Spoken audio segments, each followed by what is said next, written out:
సృష్టికి ఆధారమైన పదార్థాన్ని స్థిరపరిచి సృష్టిని స్థాపించింది మనమే. క్షోభను కలిగించిన సంకల్పం యొక్క ప్రథమ తాకిడి తప్ప ఇందులో భగవంతుడి ప్రమేయం కేవలం నామమాత్రమే.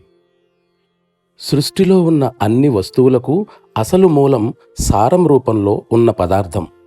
సంకల్పం యొక్క తాకిడి తీవ్రమైన చలన వేగంతో నిండి ఉంది. అది అక్కడ ఇంకా ఉంది. సృష్టి అంతం వరకు కొనసాగుతుంది. ఈ విషయంలో సృష్టి యొక్క ఆది అంతము కూడా ఒకే చలన వేగానికి ఉన్న రెండు కొనల వంటివి. అసలైన శక్తి మధ్య భాగంలో ఉంది. అదే విశ్వ నిర్మాణాన్ని అంతటినీ ఉనికిలోకి తీసుకురావడానికి ముఖ్య పరికరం అయ్యింది. దానికి అపారమైన శక్తి ఉంది. అది విద్యుద్ఘాతాల వంటి దెబ్బలను కలగజేస్తుంది.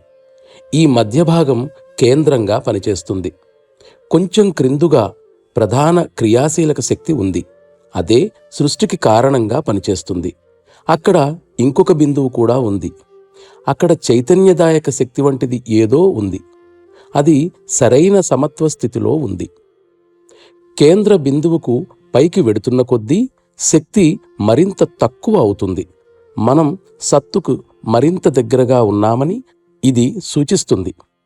ఈ అల్పశక్తి మానవుడి వంతుకు రాగా కేంద్ర బిందువు వద్ద ఉన్న బలవత్తర శక్తి అవతారాల వంతుకు వచ్చింది.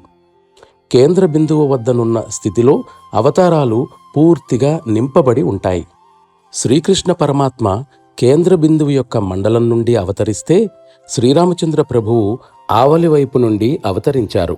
ఈ కారణంగానే ఆయనలో మానవ సారూప్యత ఎక్కువగా ఉంది. మానవుడు ఎలాగ జీవించాలో అటువంటి ఆయన మనకి చూపారు. ప్రస్తుతం పనిచేస్తున్న వర్తమాన యుగపురుషుని గురించి నేను పరిశీలించినంత వరకు ఆయన కేంద్ర బిందువుకు అతీతమైన మండలం నుండి అవతరించారని చెప్పగలను. అందువల్ల ఆయన అత్యున్నత శక్తులు కలిగి ఉన్నవారు. మన బాహ్య దృష్టికి అవి తక్కువగా కనబడవచ్చు. భూమిపై ఇంతవరకు వచ్చిన ఏ అవతారానికి కూడా మూలము వద్దనున్న శక్తి అనుగ్రహించబడలేదు. దైవానుగ్రహం వల్ల ప్రకృతిని పరిశీలించి నేను తెలుసుకున్న దాన్ని బట్టి నేను దీనిని వెల్లడిస్తున్నాను. ఆ విషయాలను నిజంగా తెలిసినవాడు ఆ దైవమే.